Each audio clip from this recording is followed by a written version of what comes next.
ನನಗಿಂತ ಮುಂಚೆ ಈ ಅಸೋಸಿಯೇಷನ್ ಹೇಗಿತ್ತು, ನಾನು ಬಂದ ಮೇಲೆ ಏನಾಗಿದೆ ಅನ್ನೋ ಡಿಫ್ರೆನ್ಸ್ ಗೊತ್ತಾ ನಿಮಗೆ? ಮುಂಚೆ ಇದೊಂದು ಬರೀ ಹಾಲು, ಈಗ ಇದೊಂದು ಇನ್ಸ್ಟಿಟ್ಯೂಷನ್. ನಿಂತು ನೀರಾಗಿದ್ದ ಜಾಗನ ಗಬ್ಬೆಲ್ಲ ಕ್ಲೀನ್ ಮಾಡಿ ನೀಟಾಗಿ ಮಾಡಿದ್ದೀನಿ. ನಾನು ಈ ಹಾಲೊಳಗಡೆ ಕಾಲಿಟ್ರೆ ಸಾಕು, ಇಲ್ಲಿನ ಗೋಡೆಗಳೆಲ್ಲ ನೆಟ್ಟಿಗೆ ನಿಂತ್ಕೊಂಡ್ಬಿಡುತ್ತೆ. ನಾನೇನು ತುಂಬ ದೊಡ್ಡ ವ್ಯಕ್ತಿ ಅಂತ ಹೇಳ್ತಿಲ್ಲ, ಅದೇ ಹಳೆ ಕುರ್ಚಿ ಇತ್ತು, ಈಗ ನನ್ನ ದಿಸೆಯಿಂದ ಇದರ ಯೋಗ್ಯತೆ ಡಬ್ಬಲ್ ಆಗೋಗಿದೆ.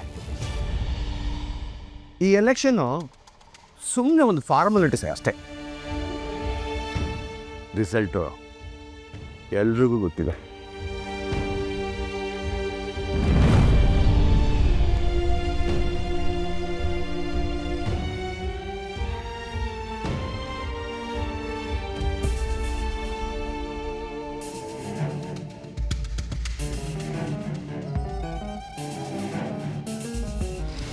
ಏನಿದು? ಈ ಚೇರ್ ಮೇಲೆ ಬೇರೆ ಯಾರೋ ಕುತ್ಕೊಂಡು ಏನು ಮಾಡ್ತಿದ್ದಾರೆ? ಇದು ನನ್ನ ಚೇರು. ಕೌಂಟಿಂಗ್ ಇನ್ನೂ ಮುಗ್ದಿಲ್ಲ, ರಿಸಲ್ಟ್ ಬಂದಿಲ್ಲ. ಪ್ರಭು, ಹೆಸರಿಡ್ದು ಕರೆಯೋ ಹಾಗಿಲ್ಲ. ಈ ಕುರ್ಚಿ ಮೇಲೆ ಕೂರೋದಕ್ಕೆ ನಿನಗ್ಯಾರು ಪರ್ಮಿಷನ್ ಕೊಟ್ಟಿದ್ದು? ಎಲೆಕ್ಷನ್ ಕೌಂಟಿಂಗ್ ಮುಗ್ದಿಲ್ಲ, ರಿಸಲ್ಟ್ ಬಂದಿಲ್ಲ, ಅಷ್ಟರೊಳಗೆ ಈ ಚೇರ್ ಮೇಲೆ ಕೂರೋದಕ್ಕೆ ಎಷ್ಟು ಧೈರ್ಯ ನಿನಗೆ?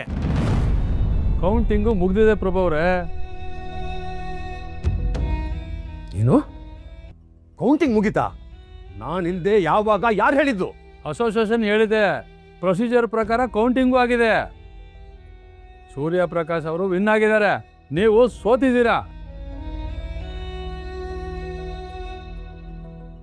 ನಾಟಕ ಮಾಡ್ತಿದ್ದೀರೇನ್ರಿ? ಮೋಸ ಮಾಡ್ತಿದ್ದೀರಾ? ಸಾಧ್ಯನೇ ಇಲ್ಲ. ಸಪೋರ್ಟು ನನಗೆ ಜಾಸ್ತಿ ಇತ್ತು, ವೋಟಿಂಗು ನನ್ನ ಕಡೆನೇ ಇತ್ತು. ಪ್ರಭು ಅವರೇ, ಪ್ರೊಸೀಜರ್ ಪ್ರಕಾರ ಕೌಂಟಿಂಗ್ನ 3 ಸರಿ ವೆರಿಫಿಕೇಶನ್ ಮಾಡಿದ್ದೀವಿ. 4ನೇ ಸಲ ನನ್ನ ಕಣ್ಮುಂದೆ ಕೌಂಟ್ ಆಗಬೇಕು. ಈ ಮನುಷ್ಯ ಜನರಿಗೆ ದುಡ್ಡು ಕೊಟ್ಟಿದ್ದಾನೆ, ಹೆದರ್ಸಿದ್ದಾನೆ, ಬೆದರಿಸಿದ್ದಾನೆ, ದುಡ್ಡು ಕೊಟ್ಟು ವೋಟ್ ಕೊಂಡ್ಕೊಂಡಿದ್ದಾನೆ. ಮರ್ಯಾದಿಂದ ಎದೋಳು, ಹೇಳು ಒಂದೇ.